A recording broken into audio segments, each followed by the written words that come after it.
Hey everybody, back for chapter 30 of Pax. We are on page 258. So grab your book. This one should be from Peter's point of view, so let's see what's happening. Here we go. Peter stared. There'd been a birch tree by the upper walls of the mill. He and his friends had named it the pirate tree because in the fall, bright yellow leaves made it look covered in gold coins. He'd tied Pax to its trunk once when the kit hadn't liked their war play. The pirate tree was still standing, but now only blackened wisps tattered its branches.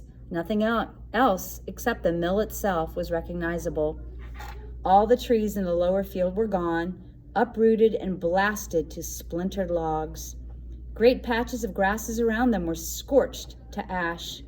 The bank was littered with the crow-picked remains of perch and crayfish and turtles and frogs. What hurt most was to look at was the water. The last time he'd been here, he dived into the pool at the base of the gorge.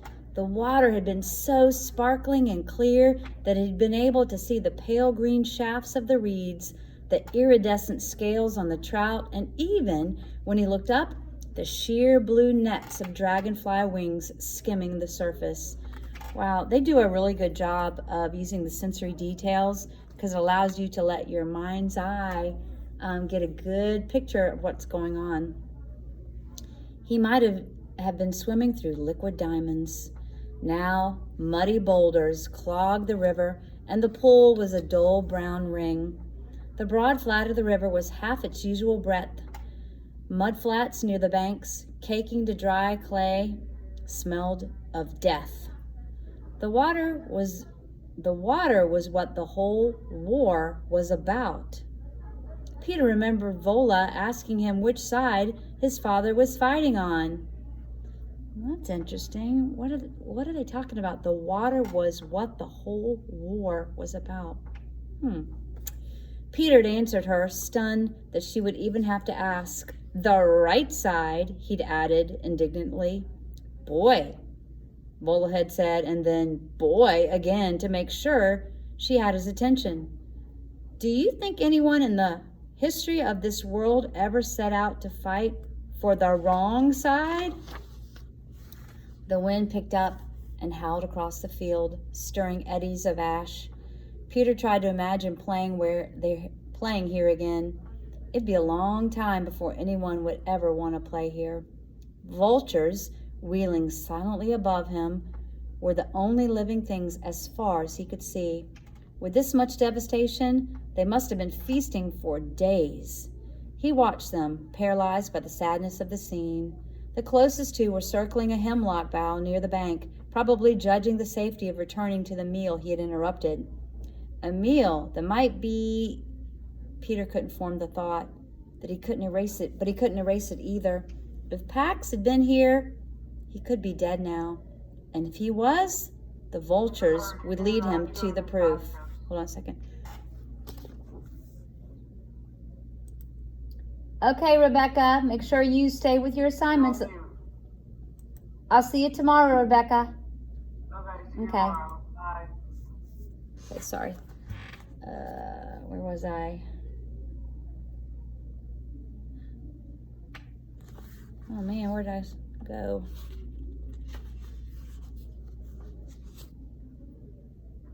If Pax had been here, he could be dead now. And if he was, the vultures would lead him to the proof. They hovered over 3 distinct spots, the one beside him and 2 across the river, slow and lazy, in no hurry. Their meals weren't going anywhere. He dropped his pack. Freed of the weight, he swung down to the hemlock bough in only a few steps. Trailing from beneath it was the sight he was dreading, a foxtail, its white-tipped brush unmistakably. He lifted the limb. The fox carcass had been scavenged, but its pelt remained, and it wasn't red. It wasn't red. Not Pax. He took a ragged breath. Dizzy with relief, he pegged down to the river and waded in. When he was waist-high, the crutches skidded out on the mud-slime stones, so he speared them over to the far bank and dived in. For the first time in almost 2 weeks, Peter didn't feel hampered by his broken foot. He swam strongly. He pulled himself onto the bank. Out of water, the soaked cast felt like it weighed 100 pounds. The muddy plaster already crumbling. Oh man, she told him to keep it dry. Yikes. He took his knife out of his pocket and hacked at it until he freed his foot. It hung pale and limp, but the swelling was down and the bruise was almost gone. Peter crawled to his crutches and hitched them under his arms. Upright, he saw what the larger group of vultures was circling, the corpse of a deer. He thought of the doe he'd seen in Vola's field. You humans, you ruin everything, and turned away from the sight. 20 yards up the field, a single vulture hovered over the third spot he'd sighted. Peter climbed, choosing a path where the grasses had been burned, easier going. At first, there seemed to be nothing on the charred ground, but when he was almost upon it, he saw a hind leg, fleshless and singed, but still, he knew it was a hind leg. A slim, black-furred hind leg with a small white paw. A ragged drift of fur at the top was bright cinnamon. Fox. Peter swayed on his crutches. Maybe it wasn't Pax's. Wasn't it too small to be Pax's? He wished he could know, and then he took back the wish. What did it matter anyway? A fox had been going about its life here, and some humans had obliterated that life. Wasn't that enough of an outrage? He would scrape the earth with his bare hands and bury the remains. Peter dropped to the ground. He swept a circle, bare rubble, and his hand brushed something that turned the breath in his lungs to ash. A toy soldier, sighting down the barrel of a rifle, pressed tight to its hard green cheek, aiming at whatever happened to be in the way. Peter keeled over. Pax!